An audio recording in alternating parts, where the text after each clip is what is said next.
Welcome to Rebloom, a podcast about change, creativity, and coming back to yourself. We are Lori and Jamie, and this is a space for honest conversations with people who felt that quiet nudge to realign, whether that's in their work, their creativity, or their everyday lives. Each episode is a conversation about becoming, about listening closely, making shifts, and finding your way back to what matters. So if you are in a season of change, you're questioning or starting again, we are really glad you're here. Jamie, oh my gosh, Wendy is more than, I knew she was a badass, but Yeah. I have a completely new appreciation for just how much of a badass she is. Oh my gosh. Listeners, you are in for the biggest treat. It's been a beat since we've been here, but we are back and we've got an incredible guest for you today. And you're going to learn about how many incredible pivots you can take along the way and still find a way to shine with your creativity. And I love that she talks about how there are seasons. Like you don't have to pick the one thing and think that that's going to be the thing you do your entire life, because things have a season, and Wendy is brilliant at seeing what the next season might look like and then going after it. So very inspiring. Yep. Listen, everybody, and I hope you will all join the Fodder School when you're done with this conversation. Thank you so much. Well, hello, Lori Seabird. How are you? My gosh, James, it's been a beat, right? Oh my gosh.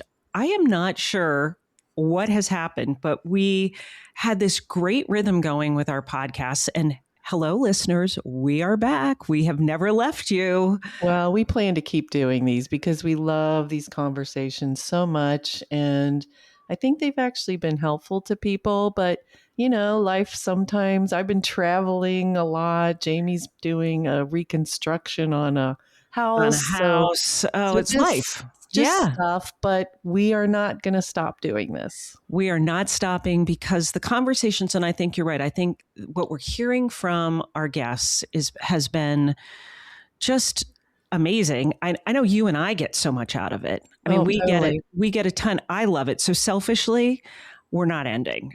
So this is just, we'll call this our chapter 3.5 because we're in year 3, which is still hard to believe. So this is our 51st episode, which I like, hello, proud of us. Yeah. Look at us. Look at us go. So it is summer. And even though it's summer, we're back doing it. And I guess the other thing I want to say too, is that's the lesson for all of us, is that we sometimes find a passion. And certainly this is a passion project for you and I. And then life gets in the way. And then we think, oh, we need to be done with it. Not necessarily. Sometimes you just need a pause. And then you just pick it up again and you get right back on that horse. And here we go. Giddy up, girlfriend. Kind of like those long-lasting friendships. You might not see one another for a while, but you pick right back up again. So speaking of friendships. Yes. Who do we have today, Lori? Well, I wanted to kick off our reboot with a really amazing woman who I'm actually working with now on Fodder School, Wendy Solganik. I said that right, Wendy, right? Organic. Organic. Organic. Just like it's spelled. Like, see, if you were Jamie Jameson, it would be so easy. So Wendy is kind of a badass, and she created Fodder School, but she's done a lot of other things that I just recently learned about, and lots of really interesting pivots. So I reached out to her because she's the perfect guest for this podcast, because we talk about pivots a lot. So welcome, Wendy. Welcome, Wendy. Thank you so much for inviting me on. I feel like I have 2 new friends and you guys live so close, and this is like the beginning of something fun. So yes, it is. I love it. And Wendy and I were exchanging emails ahead of time, and I realized that she lives in the Cleveland area and I live in Youngstown. I'm like, oh my gosh, we can be friends. We can be real life friends, which I love as well. So welcome and thank you for joining us today. Thanks for inviting me on. So let's travel back. Yeah. That's my job. I always She loves that. Take us right back to childhood. In fact, I was giving this advice to my niece who's like reevaluating her life. And I said, look back at your childhood. What did you love doing? Yep. What was your passion then? And really look at that. So what was little Wendy like? Little Wendy would sit with her mother at the kitchen table as her mother and grandmother sewed. So they didn't make clothes from scratch, but what they did is they would purchase clothing from stores and then alter the heck out of it.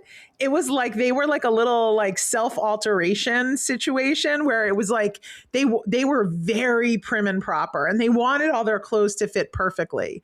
And so there were all of these scraps that would come off of the clothes as they would alter them. Like my mother would take like a long sleeve thing and make it short sleeves, or she would hem something. It was constant. The upcyclers, original Wow. upcyclers. Yeah. Well, the thing is, this is kind of funny and kind of personal. Like they always wanted more than they kind of had. Like that was the reality. Like they loved really nice clothes, but they couldn't really necessarily afford really nice clothes.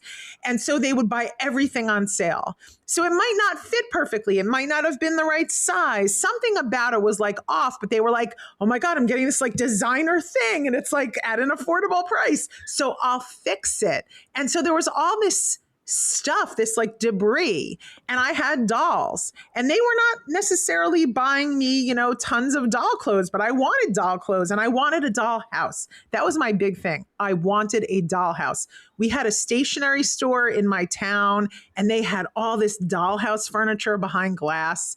And I would walk in there at least once a week and I would just oogle this like dollhouse furniture, but my parents couldn't afford it. So I was like cardboard boxes, styrofoam, extra fabric from, my mother's, clothing. And I was just always making stuff from scratch with what I had.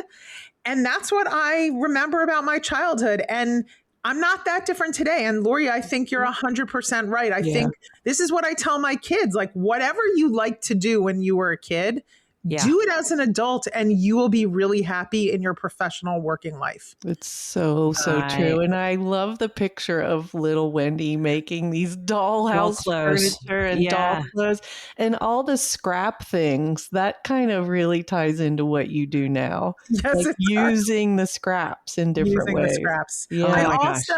I also had like, I use the word prophecy because I don't have a better word for it. But sometimes you just kind of like know something is going to happen in the future. And it's like you just feel it in your bones. And so I remember as a kid, my parents got my first cousin a pottery wheel as a birthday gift. And I was a little bit jealous because I was like, I want a pottery wheel. How come cousin gets pottery wheel, but little Wendy doesn't get pottery wheel? But I didn't make a big thing of it because I don't think I put a lot of pressure on my parents. I don't know. Anyway, but I remember it. And I remember having this feeling of like my body being at a pottery wheel and like, I know this is going to sound kind of weird, but like the position that you're in, like sitting in a stool and having your legs in a certain way. Yeah. And like having your body I just remember feeling like that was going to be something for me. Oh, that's so interesting. Yeah. And I can tell parts of this story. I ended up going to law school, which was a terrible mistake. And I can talk about why I made that terrible mistake, but I made this terrible mistake. And I realized it in the first week of law school. Oh, wow. And I was like, this is not for me. I have no interest in this. And then I said to the law school, I want to take a year off. I don't think, I actually made up a story. I was like, I need money. I need to work. I need a year off so I can go make some money. But really what I wanted was just a year off to figure myself out. And they were like, okay, fine, take a year off. And the first thing I did after classes were over in that first year, I opened up my phone book and I found a pottery studio. Oh my gosh. And I started taking wheel throwing classes. And then I was like, oh yeah, that's who I am. Like I'm a maker. Wow. I'm not a lawyer. I'm not someone who wants to sit at a computer writing legal briefs or argue anything with anyone in a court. Like, no, that's so not me. So why law school then? What It happened was there? just like the societal pressure, the pressure from my parents. My parents, they had good intentions. They wanted their children to be more comfortable than they were, more secure financially when they were. And they just did this thing that a lot of immigrant families do. They tell their kids to become doctors or lawyers. And it's like, right. I felt incredibly like pressured, honestly, to choose one path or the other. And I did not feel really like confident at all that I could just make my way in the world and do something else. Like zero confidence. Like the idea of finding something you liked to do and getting a job at a company that does that thing and then rising in the ranks was never something that my parents ever talked about. It was just like, not only do you have to go get your undergraduate degree, but you have to go right to graduate school. Like that was like a big thing for my parents. They didn't want you to take any time off. They didn't want you to question it. It was like, are you going to go to medical school? Are you going to go to law school? And I was like, I don't like science that much. I guess I have to go to law school. And I literally didn't question it because I was young. Yeah. I was young. Didn't you, I think in your bio, you said your body kind of reacted. Weren't you having like physical? I got irritable bowel syndrome. Yeah. Oh, yeah. Yeah. And I was having horrible like cramps in my intestines, and I would wake up in the middle of the night and I would have to run to the bathroom. And I knew something was really wrong. Wow. It was really painful. And I was going to UCLA School of Law. And so I had access to like UCLA doctors. So I remember I went to like whatever the doctor was that would treat this condition. And he was kind of young. And he was like, you have irritable bowel syndrome and you're never going to get rid of it. Oh my gosh. Yeah. He's like, there's no cure for this. And there's really like nothing we can do. Oh my God. And I left 22 there, or 20. Yeah. I was like 22 years old. And I was like, oh my gosh. And then I met eventually, like within a couple years, I met my husband. He's like, oh, I'm going to cure you of that. Oh, really? Because he's like, you can be an artist. I'll support you. Oh, my God. And it cured me. So wait, I want to double back. So you're in law school. Obviously, your body's telling you this is not where you need. So did you do just 1 year and then you dropped out? No, well, so I like took a leave of absence for a year, and I actually went to work at a big law firm in LA. It was actually the law firm that the television show LA Law was based after. Oh, how wow. fun. It was in the Fox Tower in Century City, which is where they filmed. What was that movie with Bruce Willis? It was like they called it the Nakatomi Tower. Die Hard. Where they filmed the Die Hard. So we were on the 17th, 18th, and 19th floor, and I got to see like what, the practice of law, like high power practice of law was like. I had so many interesting experiences during that time.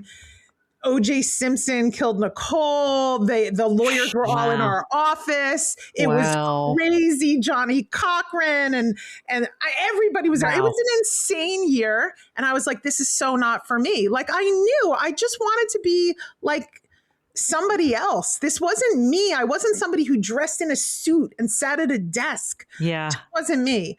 Yeah. So, okay, your question was what? So did you go back to law school? So you took your pause. I did. Okay, I took my pause. And during the pause, so I worked at the law firm during the day, and at night and on the weekend, I spent the entire time at a pottery studio in Santa Monica called the Clay House, which no longer exists. It was a magical place. It was like, it had an owner, but it was very communal. Everybody paid a fee every month to belong there. And we just made pottery, sculpture, hand building, lots of wheels. The place was kind of a mess, but I loved it and made pottery. And I was like, this is who I am. I mean, I remember telling one of my brothers, like, I'm going to be a potter for the rest of my life. Like, I'm so passionate about this and all this. And, I was looking around and I was like, how are these people supporting themselves? Yeah. Because I had to support myself. I didn't have like some magical, trust fund or something. I was like, I got to make money. And what I saw was a lot of people who had day jobs. Right. And then they were making pottery at night and on the weekend. And I thought to myself, I am way too passionate about pottery to have a day job. I just want to make pottery. Right. And I started like really talking to some of the people who were trying to make it as potters. So Right. they were the people who were like doing more production pottery. And then they would do the craft fairs, like there was a big craft fair in Beverly Hills every year called a Fair in the Park. And I was just like hanging out there, getting to know people, asking questions.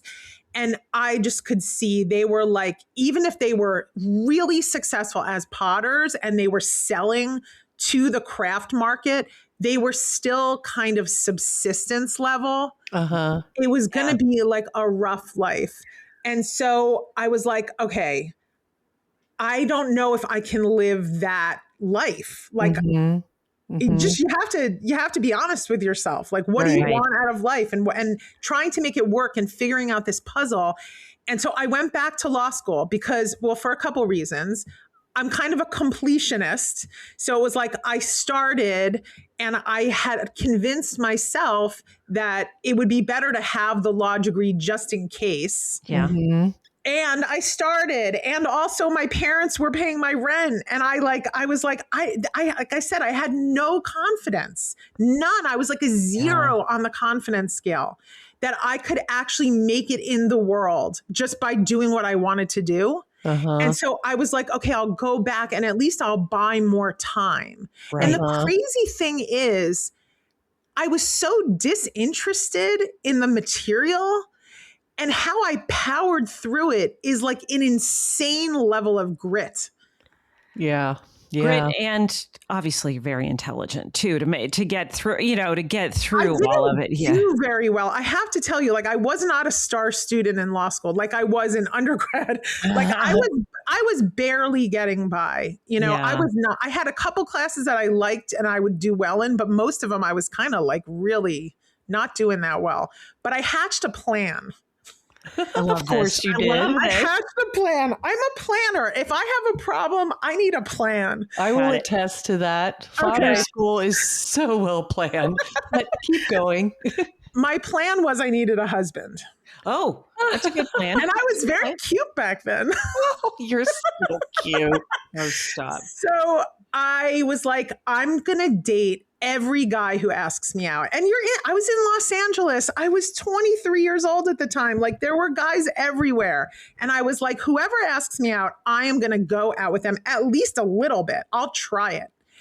And I remember I was being asked out, and one of the guys that I met was my husband. And I was like, I think on the first date, I remember sitting there telling him, I'm in law school, but I really don't want to be a lawyer. I really want to be an artist. And he was like, that's fine with me. Like, I have a stable job. I can support 2 people. And this was first date conversation? This was first date conversation. A week after we met, he said, we're going to get married. And I was actually shocked. I thought that was very weird. But what happened was, the night that we met, we were at a party. It was a UCLA medical school, law school party. And he crashed it with his friends because they were friends with the DJ, and they crashed the party. And when we met and he heard my voice, he had a prophecy. Wow. And he was like, that is my wife. Wow. And he told me this a week later, and I thought he was crazy, because who even knows? But he knew, and it turns out it worked out really well. Wow. Oh my God. Okay, no, wait. is your husband a physician?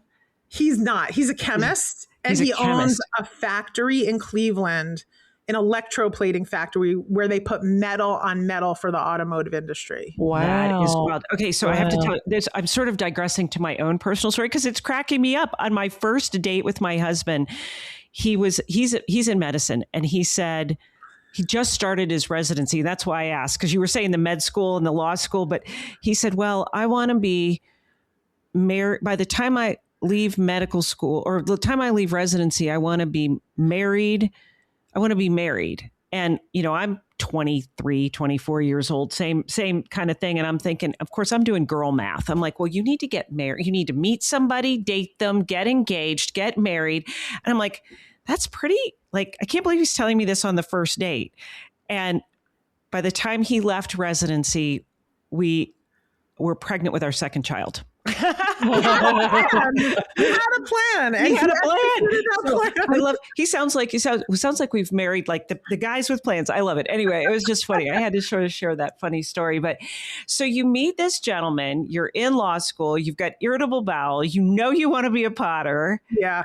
And God bless you. I'm sure your parents were like, please just finish, because you know, and so many of our guests that we talk to, and we're sort of the same vintage. That's what their parents, you know, it's like, be a nurse, be a teacher, heaven forbid you go be an artist. And we've had sort of the extreme. We either had the people, Laura, you would say this too, whose parents were artsy. Right. And we're like, oh yeah, they had big art tables in their living room, and you know, go, you know, of course. But then most of them were like your parents and really discouraged anything creative. Well, that's why I was steered to graphic design, because at least it was, you know, you could make a living as a graphic designer. In defense of my mom, she did often tell me when I was a child, you should go to RISD. Oh. So I was like, I remember I said, like, I had like no confidence. I don't know why I had no confidence, but I had no confidence. And when she would say, you should go to RISD, all I heard was like, how would I even do that? Like, I don't know how to do that. Mm-hmm. Yeah. You know, like, okay, so there's this design school and it's like the best design school in the country or the world. Like, how would I even get in there? Like, why would they even want someone like me? But she could see in me the creativity, obviously, that I really loved making things. Yeah. But I had, it wasn't like, actually, maybe she would say to me, do you want to take art lessons?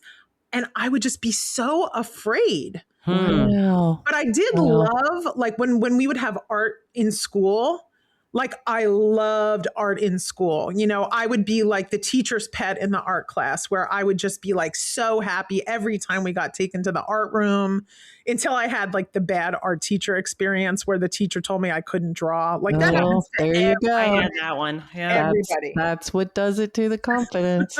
So it only takes one person. It does. So you go to law. We'll kind of fast forward just a tiny bit. So when did then you get married? Yeah. And the husband, so basically, after law school, I decided I am not taking the bar exam. Like, that was just a bridge way too far. I had no interest in law. I could never study for the bar. So right after law school, like 4 months later, we had our wedding. We were living in LA, and I was just free to take whatever art classes I wanted. I was making pottery. I was selling pottery. I was taking drawing classes and painting classes, whatever I wanted. And I actually remember I researched a little bit. The UCLA Extension had a graphic design program. And I was like, maybe I should become a graphic designer. Like, maybe I should do that. And I think probably what sort of stopped me is, at this point, I was like 26, 27. I was like, I want to have kids. Mm-hmm. And like, I don't want to have kids in my 30s. Like, I want to start having kids. And after we were married a year, we started trying to get pregnant.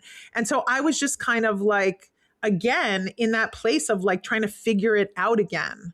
And I remember after I had my first daughter, I was 29 when I had her. And I remember feeling this incredible sense of being like unmoored, because my life for 3 or 4 years prior to that, after law school, you know, and then the birth of my first daughter, I was just making art. Like, I was taking classes at UCLA Extension and private studios in LA and just having fun and making pottery. And then I was like, oh my gosh, like a baby, this is like 24/7. Like, where's my art? Like, how am I going to do my art? And actually, I was in this mommy and me class, and the woman was a social worker who was the leader of the mommy and me class. And she gave me the best advice. She goes, Wendy, everything in life is a phase. Mm-hmm.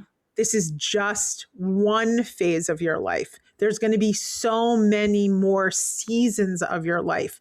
Don't worry about it. And I just let it go. And I was like, okay, Right. I maybe I'm mother, I'm doing the mother thing right now. And then pretty quickly I figured out that I could put her on a bouncy chair on top of the kitchen table and that I could do this thing called scrapbooking. Oh, Yeah. And I became very interested in cutting paper and drawing letters and doing all the things that scrapbooking is. And it was great until she started to walk. She would just be in the bouncy chair and I would take a million pictures of her and do all this art. And, I loved collecting all the materials. It was perfect. It was great. Yeah. So but that was that phase. at one point, did you also work at a stationery store? Okay, that the scrapbook that's another pivot led To the to stationery. okay. All right, so I'll tell this part. So I'm scrapbooking like mad, and we decide, my husband and I, that we're going to move back to Ohio from LA because raising kids in LA was just not something either of us wanted to do. The housing was completely unaffordable, and my husband is from Shaker Heights. His mother went to Shaker Heights High School.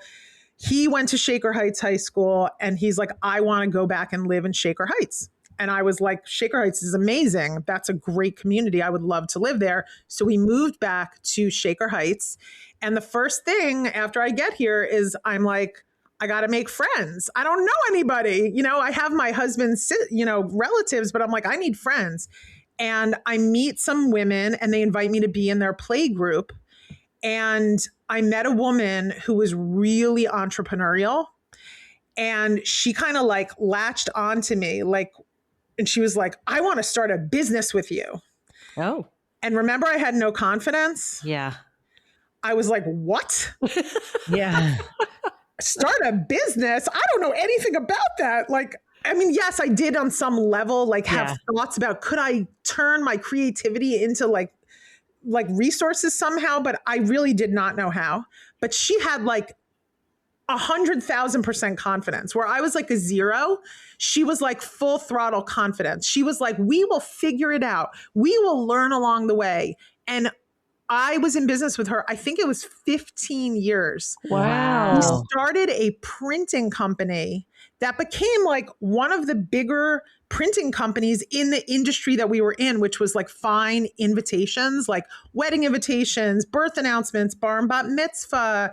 We had all these laser cutters. We were cutting all this paper. We had creasing machines and so many printing presses and a letterpress machine and billions of computers. And it was crazy. And we built this all on the back of her confidence. She was just like, we will figure it out. Wow. And I'm a little obsessive, like I am. When I have a goal, when there's a goal put in front of me, I can definitely lock in. Yeah. Yes, you can. So I locked in on this stationery company thing. And it was great. It was great until everything changed about the stationery industry. This episode of Rebloom is brought to you by Jet Creative, a women-owned creative studio and longtime friends of our podcast. Jet Creative partners with brands and individuals to help clarify their story, strengthen their visual presence, and communicate with intention. Their work is rooted in collaboration, care, and the belief that thoughtful creativity has the power to connect with people in meaningful ways. We are extremely grateful for their continued support of Rebloom and the conversations we care so deeply about. You can learn more about Jet Creative and their work by visiting the link in our show notes. Well, before we take the next pivot, and I think it's important because so many of our listeners too, I think, you're afraid to take that step. You're afraid to take that leap. And you're right. Sometimes it's that friend who just says, we can do this. And so it's sort of, and you feel better about it. This podcast, totally that way. It was because I was confident that we could do it. Lori she's amazing. She's just absolutely amazing doing this, but we didn't have any tech skills or anything like that, but we just leapt forward and figured it out. And it's so great to hear you talk about a friend who did that. But sometimes it's that trust. We've just got to trust that person that says, you can do this, and believe it. Because I think we negatively talk to ourselves and like, you have no talent, you can't do this. Da, da, da. We can. We all can. We all can. So over that span of 15 years, did you finally come into your confidence? Well, it's interesting. I did, because that's ultimately kind of how I exited. So, well, the first thing that I want to say is something to Jamie's point. I don't think that meeting her and her having the confidence gave me the confidence. Okay. I think that what happened was we moved to Cleveland. My husband wanted to start his own business. We had a certain amount of money and we were running out of it. And I started looking for a job. And I was like, I had a 1-year-old, but I was like, I think I need to like bring in income, because I think we're going to run out of money here. And she came to me at the right time and was just kind of like, let's start this company. And it took a little while for her to convince me, but it was not that I had confidence that we could figure it out. That is not what happened. I was like, well, I might as well try this, because if I don't do this, I'm going to have to get a job. Gotcha. And then I learned the confidence. It took me a long time, many, many, many years. I remember we bought a very large piece of equipment. And when we went to this trade show to look at the equipment, I remember, and we always laughed at this, I was like hyperventilating, because I was like, what? Like, this is a responsibility to have equipment like this. Like, I did not sign up for this level of responsibility. But I got accustomed to it over time. And then everything changed about the industry. The internet changed the industry, and venture capital came into the printing industry and basically ended up just like everything. It just kind of took out all of these mom and pop printing companies. And we were a mom and pop printing company. And taste changed and budgets changed and people stopped spending so much money on invitations and they were sending evites. Like, everything is always changing. Yeah. And it was so clear that like, okay, we had like a little heyday. Like, we got lucky. We had a 15-year amazing ride, but this is not going to keep going on. And then we kind of started talking about like, well, is there another business that we could do together? You know, could we maybe start selling other kinds of printing or start another company? And I was like, oh, I am not feeling this. I think I just want to go on my own. Like, business partnerships are very hard. They are. I don't know if you guys are in a business partnership or this is just some kind of friendship thing you're doing, but business partnerships rarely succeed in the long run. Like, they have a very, very high failure rate. And we actually had a very successful run for 15 years until I was like, I'm done with this. I don't want to do this anymore. I want to do other things. I wanted to pivot, but I didn't want to do it with her necessarily because I wanted to be on my own. I want to double back one point that I've heard on a lot of other podcasts. I think Jason Bateman or somebody, he was interviewing someone and talked about this, that one sure way to build your confidence is by facing a fear and doing it. Yes. And then the next time you do it, it's so much easier. And the next time after that. And, you know, like throughout my career, like starting different retreats and things, I laugh at the first time and how, you know, the mistakes we made, but then the next time it was better. And the next time it was better. So I think that facing fear piece is pretty huge. Yes. And in a way, like, I really have a lot of gratitude for my relationship with her and what we did together, because without her, I don't think I would have faced those fears.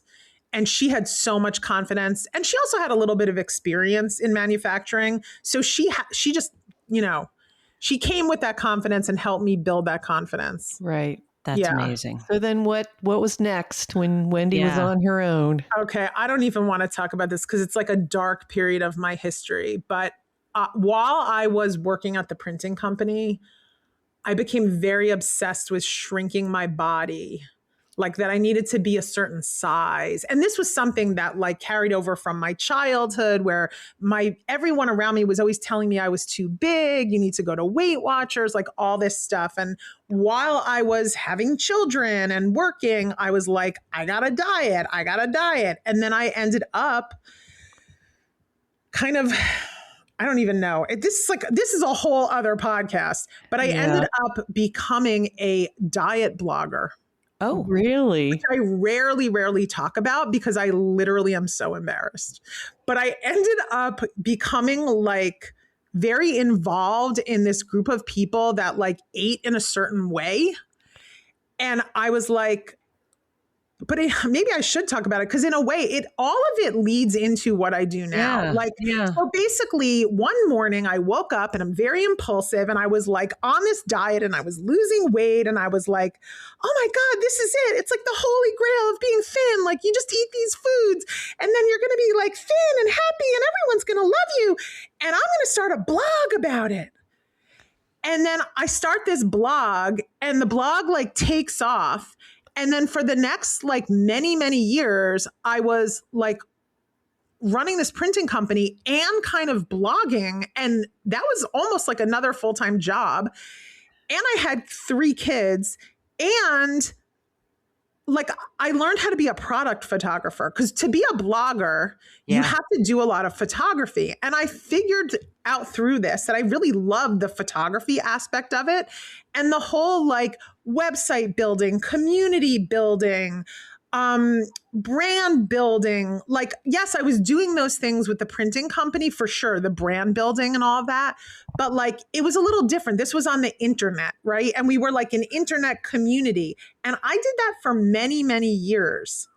And so that very much was part of the story of how I ended up doing what I'm doing now. Like all of the different things that happened in the past and the different things that I tried and failed at and tried, they all ended up leading me to where I am today. So yeah. It's so interesting.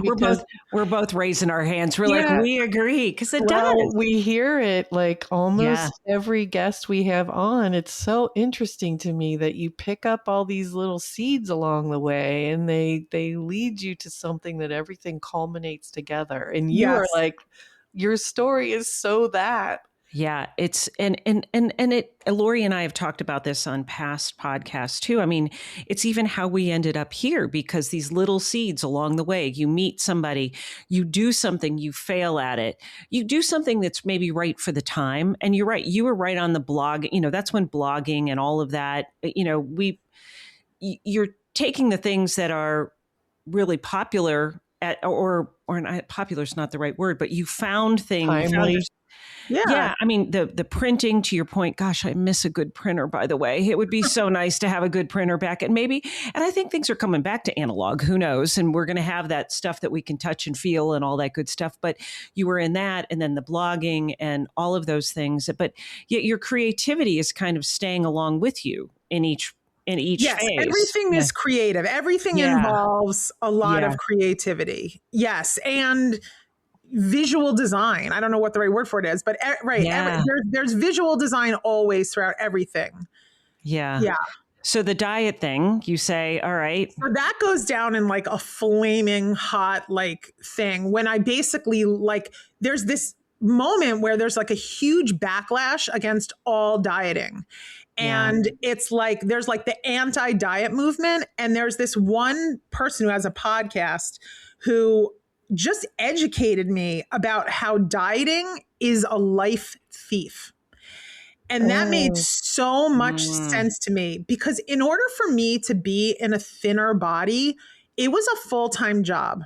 Wow. And it stole all of me. Like it consumed all of me to be in a thinner body. It literally stole my life. It had to become my life. And that's what happened. Like I was, you know, a successful person in a printing company, but then I was like, I need to be smaller. And it ended up completely sucking me in.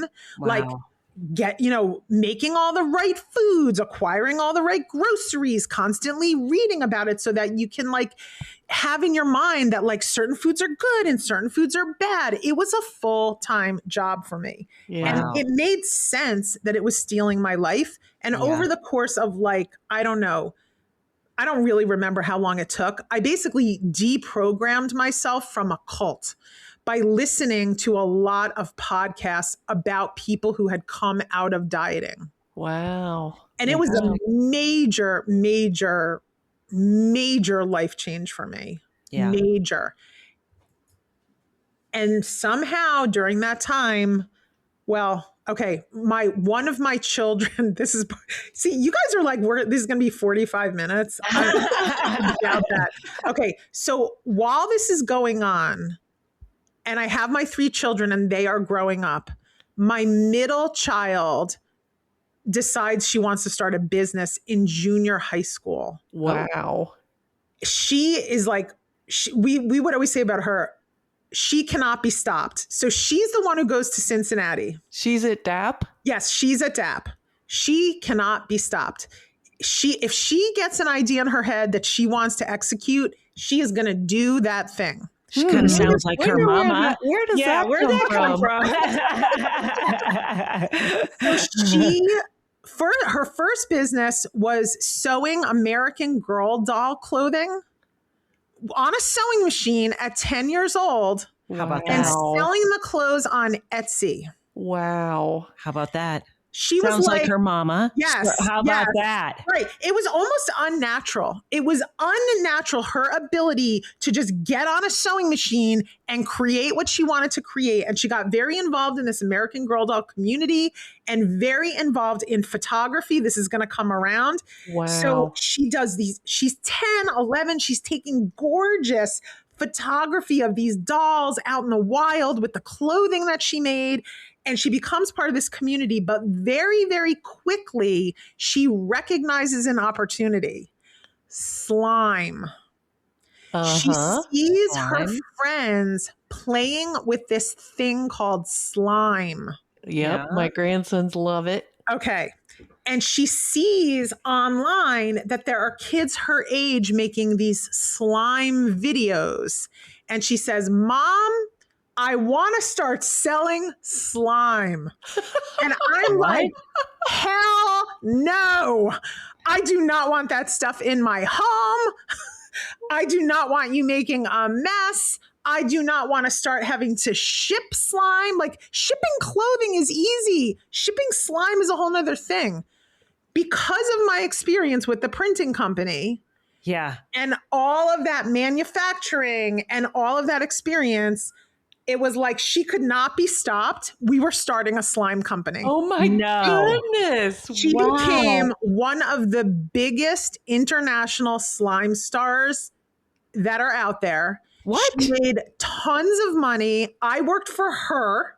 Wow. In our home. We renovated our basement. She got the equipment. We were doing like every week or every other week releases. So she would make like 500 slimes or 700 slimes or 1,000 slimes.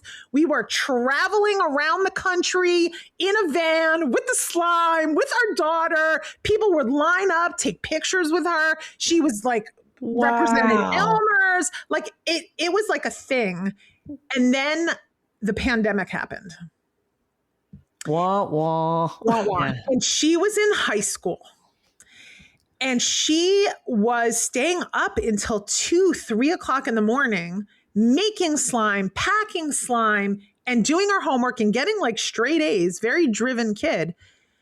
And I was like, this is not healthy. Like, I don't care how much money you're making. Like, you need to be sleeping and doing normal things with your friends.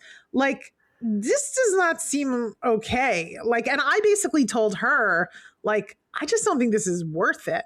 And the pandemic was happening. So it was like, she was kind of like, okay, I could see that having like a normal teenage, like, so like, she would be invited to go do things with her friends, and she would say, I can't, I'm working. Wow. And I was like, no. Yeah. It's not worth it, Maya. You need to be a normal kid. Yeah. And so she stopped. But this is all part of the thing. These are all part of the seeds. While she is like this internet Instagram celebrity, that's when I catch on that there's the world of online art courses. Yeah. And I'm like, oh my God, all the things that I loved to do when I was 23 living in Los Angeles, watercolor painting, hand lettering, everything, drawing, it's all online now. You can take classes from everyone all over the world. And I start taking online art classes. And I'm like, this is the best thing ever. Yeah. And it's the pandemic. And I'm at home. Wow. And it's like, I don't ever like, I'm not one of those people who's like, wah, wah, pandemic, have to stay at home. I'm like, who cares? We're staying at home. We're making art. Like, this is so cool. And I'm just making art all the time, taking class after class after class. I fall in love with collage fodder. I'm like, this is amazing. My daughter says, you should start an Instagram account. And I'd had Instagram accounts. It's not like I was not on Instagram. I had a personal one. We had one for my other business. I was like, really? Why? And she's like, you should definitely do that. So she convinced me to start an Instagram account. And then shortly after that, she was like, I want another cat. So she was like we had a lot of pets because of her. And I was like, fine, Maya. And she was relentless about this thing. Like, I want another cat. I want another cat. I was like, okay, fine. If you get me 10,000 followers on Instagram, you can get another cat. She goes on Instagram. She probably, at that time, like she probably had 500,000 followers. Eventually she had like 1 million followers on Instagram, but she just goes on Instagram and she tells all of her friends or Instagram friends, my mom says if we get her 10,000 followers, I can get another cat. And in a day or two, I have 10,000 followers on Instagram. Oh my gosh. Now, none of those people stayed, FYI. But it was like a little bit addictive. It was kind of fun. And people were responding really well to the things that I was posting. And because I had all that food photography experience, I knew about the importance of like how you represented yourself and how you took good photographs and you edited them. Whereas a lot of artists, they don't think about like, if they want to post their art on Instagram, they're not thinking necessarily about, well, how do other people perceive what I'm posting? Right. They're just posting. Right. And I'm always like, well, how does this represent what I want it to represent? And that's how it always started. So over the course of, I'm going to say a year, those little girls who were like slime addicts, they went away. Right. But the psychology of me having 10,000 followers, and when people would find my account and they would go, oh, she's legit. She's legitimate. Yeah. And your images are beautiful. Yes. So it's like a combination. Really I'm not going to say that like I don't deserve to have followers, but that legitimacy was everything, because there would be people who took just as beautiful images who had 300 followers. Right. And when somebody finds an account with 300 followers, even if they're taking beautiful pictures, there is a subconscious like thing that's going on in their mind. Like, do I have to follow that person who only has 300 followers, even if you like what they're doing? Whereas when you, at the time, 10,000 followers was a lot of followers. It's not anymore, but it was. Right. And so when you would come upon an account that was making the kind of art that I was making and it had 10,000 followers, you'd be like, oh my God, I gotta follow her. Right. And that took off. But I was not thinking about teaching classes. I was back in my I don't have confidence really thing. Interesting. And I was like, I don't know how to do that. My daughter does that. My daughter makes videos and puts them on the internet. I don't know how to do that. I don't know how to edit a video. I don't know how to have an online school. But people started asking me, when are you going to teach classes? When are you going to teach classes? And actually, Jean Oliver was like, will you teach a class for my network? And I was like, I don't know how to do that. No. And then I don't know what happened, but one day I was just like, oh, I think this is what happened. It was the pandemic. I was like, I'm here literally. I might as well just try. And that was the beginning. Wow. Yeah. And that was the beginning of the online That was school. the beginning so tell of us an about online that. school. Tell us, because that's what's happening now. So tell us Yeah. what that, So it does involve another person. Yes. So basically there was a lot of drama within my world online where there's a lot of sensitivity, right? Of like who's doing what, who's copying who, are you taking too much from what you see online, blah, blah, blah. And I was always very, very much trying to overly credit everybody that I was like getting inspired by. Right. But there was still, even with that, there was a lot of drama. Like if someone had something that they did and you tried to do it differently, but you were inspired by them and you didn't credit them the right way, there was just a whole mess of drama.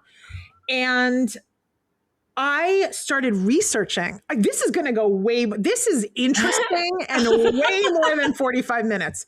So I decided that I wanted to find out like what the social norms were in this industry of mixed media art.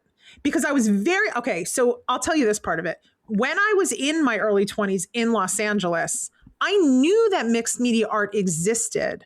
I would ride the bus to UCLA with a copy of Somerset Studio Magazine in my hands. Right. And I would look at it and I would go, I have no idea how to do that. Like, those artists are amazing and there's so much going on in there, but I mean, I wouldn't even know where to begin, nor did I know that people were giving mixed media art classes. I didn't have access to that. So when I was doing this research, I was like, well, if I want to do this kind of art and take classes and post online, like where are these boundaries about what I can do and what I can post? And I started talking to people in the industry. Like I reached out to a bunch of different artists and I was like, hey, would you get on the phone with me? Or would you answer my questions? Like what's okay to do and not okay to do? And through this like educational little path I went down, I met a woman named DJ Pettit. Oh yeah. Do you guys know who that is? Yeah, Okay. I do. Yeah. So DJ Pettit, like 30 years ago, was working in a scrapbooking store on the West Coast. And she ended up kind of like pioneering a lot of different book arts. Yeah. And actually, I failed to mention this. It was beyond me just wanting to make books. I was feeling so connected to making handmade books that I was like, I want to make a lot of handmade books. And there's no way that I want to own a lot of handmade books. I just want to make them. So I was like, I need to sell handmade books. So that actually for me came before doing online classes. I was just like, I love making handmade books. I made handmade books when I was in my early 20s, but now because of the internet and the access to so many more classes, I was learning so much more about bookmaking than I learned, back in LA when I was young. And I was like, okay, I want to start selling them. And that was where the stepping on the toes started, because it was like, if you were going to sell handmade books, it was like, well, what did they look like? And were you drawing too much upon what somebody else did where they felt proprietary over that style? Wow. Where they were going to be angry. Interesting. That you were selling books that looked like their books. And I made like a huge mistake. I took a course from a big online teacher and I had no idea that in the like fine print on the website, it said like, you can make these books, but you cannot sell them. Like you can make them for yourself, but you can never sell them. And I took the class and I did not see that fine print. I never would have tried selling them had I seen that fine print. I took the class and then I was like, oh my God, this is so much fun. I want to make 1 million of these and I need a way to like dispose of them. I got to sell them on Etsy. And I started an Etsy site and I put my books up there, and very, very quickly, the person whose class it was contacted me and they were livid. Oh Oh boy. boy. And I was like, oh my God, I am so sorry. I did not know. I will take this down immediately. I will never, ever, ever Yeah. do that again. And that was the beginning of me trying to Yeah. figure out, what could I sell? I want to make handmade books. What's okay to sell? I need to be very careful. And I started interviewing people in the industry. And Right. in my exploration, I found out about DJ Pettit. And DJ is still living on the West Coast. And together we decided, like, we both kind of wanted to launch an online course. I'm kind of speeding up the story. There's like a whole period of time where I'm actually selling handmade books. Right. So I figured out like a style of handmade book that I really like, that was kind of a little bit my own, but it was derivative of like a million other books. And I was selling it and people were like lining up. There was like a really long wait list where people were like waiting to get a custom handmade book by me. And then I was like, I can't keep up with this. This is not something that's like, I cannot do this long term. And that was when I was like, okay, I do really need to try to make an online class. That's way more like the right thing to do with this thing.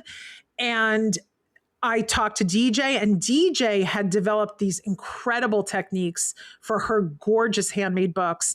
And that's how I started. So we both started filming and experimenting and sharing the videos with each other. And then very quickly, DJ was like, I cannot do this, Wendy. Her back, she had major back problems from an accident. She's like, I'm so sorry. I just cannot do this. But because I started filming and editing, I was like, okay, I'm going to do this. Gotcha. And that's what started it. That's what started it. Cool. It's interesting. And you're right. There's a slippery slope of people seeing, I'm a photographer, I'm a floral photographer, and I have artists contact me all the time. Can I paint from your work?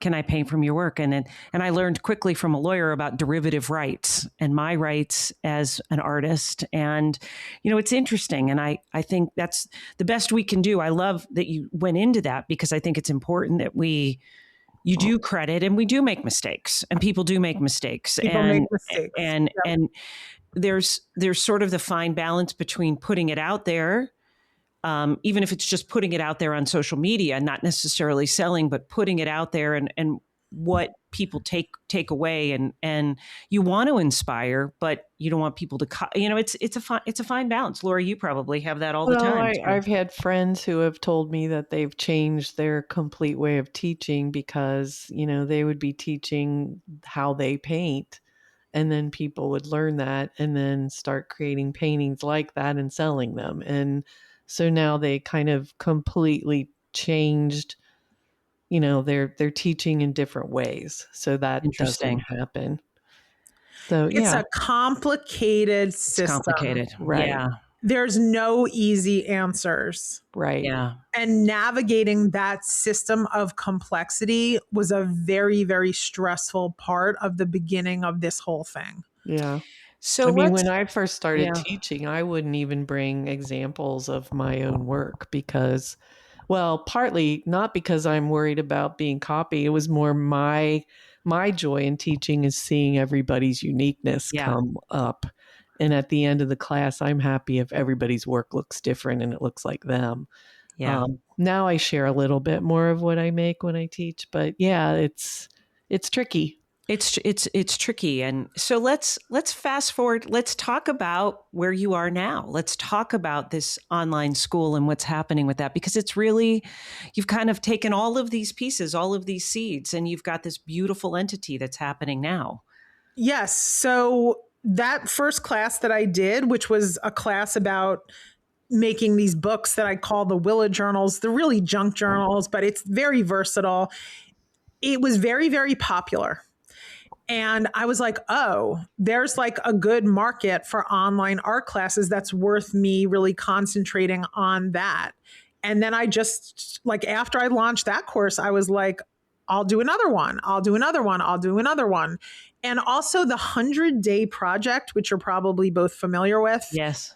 I was doing those 100-day projects and I was really enjoying that. And one of the 100-day projects that I did was inspired by all these online art classes that I was taking, where people were making collage fodder, and then they were turning it into beautiful projects.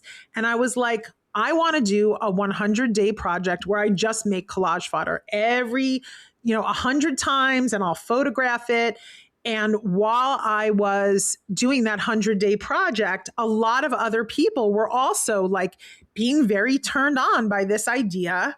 And that kind of just ended up springboarding into this thing called the Fodder Challenge. So the Fodder Challenge was like the answer to, okay, well, what do you do with all that collage fodder? Like, yes, it's fun to make it and everybody is kind of addicted to making it, but what do you do with it? And then so we did this free online thing. So, I mean, there's so many seeds. Yeah. There were other people doing these free events where they would take groups of artists and bring them together, and every artist would do like a mini course, and then you would give it away for free, because what everybody wanted to do is they wanted to build their reputation, they wanted to build their email list. And so people that were giving a lot of stuff away for free. And I was like, I guess I should try that. Like I could, bring a bunch of people together and we could do a free offering. And that was explosive, because it was free. Anything free is going to be explosive. I learned later, like that's got its downsides. Like there's a lot, you're going to attract a lot of people that they only want things for free and they suck your energy and your time. But I didn't know that at the time. And it was very successful. And while we were doing it, it's like, you just have, I call it a prophecy. You just know what the next right thing to do is. I knew the next right thing is we're going to have a year-long course doing this. So it's like, I was like, every month we're going to bring on a different teacher. It's going to be a formula. It's going to be make fodder in the beginning of the month and then use fodder at the end of the month. And then a lot of the other things that got built around it, which make it very special, very unique, are like bringing in we call it the inspiration squad now. So you not only have the teacher coming in, and this truly is my favorite thing about the whole program. Like Lori is going to be a teacher, but during her month, you're going to have other people who are trained artists doing her lessons and interpreting them in their own style that are often very different than Lori's style is going to be. And those people create bonus content so that all the participants get to see, oh, I don't have to do it just like Lori did it. Right. I could take Lori's inspiration, but then I could take my colors, my materials, things that inspire me, and I can take away from Lori the inspiration that Lori gives. But my project doesn't have to look just like Lori's project, because look how these other people are making it in their style. Brilliant. And that is what I think uniquely sets the whole thing apart. Love that. Brilliant. Love that. Love that. And what have you found? Like, tell us about the people who are taking it, the gifts, and how has it grown, and where is it? I mean, tell us. Where is it? Yeah. So I would say we're at kind of like an interesting point in the cycle of the business where, like, every year that we launch a new Fodder School, I'm always asking myself, like, is this going to fly again? Are we going to have yes, we did all this work. We've invested a lot of time. Everyone's invested, like Lori knows, producing the content for Fodder School is very time consuming. And we have a lot of teachers and a staff of people and all this stuff. And it's like a risk every year. You're taking a huge risk. Is this going to actually yield, a financial gain, to keep it going? And I go back to my lack of confidence. Like, I never have the confidence that it's going to fly again. I do my best. I show up every day. I have a lot of grit, but it's like, we're literally like a week away from opening up the sales of Fodder School 6. And I'm just like a little kid again. And I'm just like, is it going to work? Is it not going to work? I don't know, because a lot of stuff is just outside of your control. You can show up and you can do everything right, but there's all these other factors. There's wars, there's consumer confidence, there's just the market, the market for online classes. Is it still growing? Is it shrinking? Are people moving past that? Do they want, you just don't know. There's factors outside of your control. There are. And, Wendy, it's interesting, though, because you've been on the front end of the circle sometimes on many of these businesses, as we've talked about, the stationery business, the blogging, and even now these online classes. And I think the lesson for the listeners, too, is just you always have to pay attention to all of those signals that are coming at you. Everything has a life cycle. Yes, everything has a life cycle. And, online classes, are they hot right now? Yes. Are retreats hot right now? Yes. Are they going to be hot in 15 years? Who knows? But, it's interesting throughout your careers, I should say, you've always paid attention to that. At least that's what I'm hearing. And that's what we all need to do is, yes, you can keep doing the thing that you love. And you're like, I'm never going to stop, being a ceramic artist. Okay, that's fine. But if you're not making any money at it, well, then that's on you. We all have to pivot. We all need to pivot. I do think, though, you've created such a buzz around. Yeah. I mean, that's the reason I reached out to you because, I teach retreats and I would hear people say, well, I'm taking Fodder School. Well, I'm doing Fodder School. Are you doing Fodder School? And I'm like, and I always kind of watched what you were doing and love what you're doing, but I'm like, maybe I want to do Fodder School. Well, everybody, we want you to do Fodder School. So tell us about when does it? One more point I want to make go ahead. is the other thing you really have going for you, Wendy, and I will attest to this from my own experience now, is you are so buttoned up in everything you do, and you do it at such a high level that's a big differentiator too.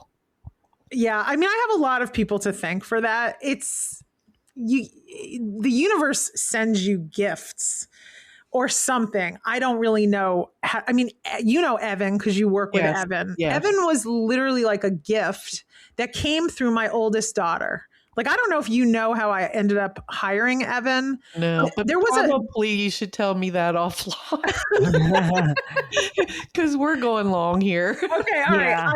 I could talk all day.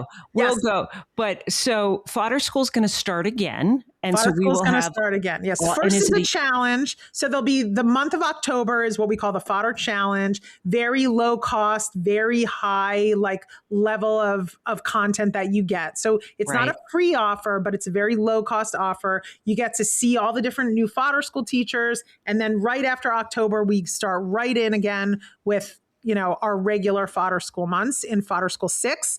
And we also have Fodder School 7, all the contracts signed. So there will be also a Fodder School 7. Well, there's your confidence. How about that? You've already got contracts for 7. And then what we'll do is we'll make sure that our listeners have the links to that so they can join the Fodder School. And I'm so excited and so inspired. Plus, I want to come up and see you in Cleveland when if you come in Cincinnati to visit your daughter, you need to reach out. Go see Lori. It's what a journey. And, thank you for sharing. I mean, I know there's been so many pivots, but so many good pivots that have led you to this beautiful space and this creation. It's incredible, just incredible. Yeah, I'm not afraid of pivoting again. I'm not afraid at all. It's like Fodder School will have a life cycle and there will be something else on the other side of it. And it will be a little bit different, but it'll always involve making things. That's guaranteed. Right. Well, right back to little Wendy. Amazing. With her little scraps that her the little scraps. It's the mixed media of life. We just all scrap it together and then it's beautiful. Oh, Jamie, that was a good one. Isn't that good? I know. I love it. Wendy, thank you so much for joining us today. You are so welcome. Thank you for having me on and listening to me go on and on. It was perfection. It was long. Hey, our listeners haven't heard us in a while, so they get a little extra bonus. But to all of our listeners, thank you so much. Peace, love, and Rebloom. Thanks for spending this time with us on Rebloom. We hope something from today stays with you, maybe a thought, a feeling, or a spark of inspiration. And if this conversation resonated, we really hope you'll share it with a friend. We sure are grateful you're here, and we'll see you next time.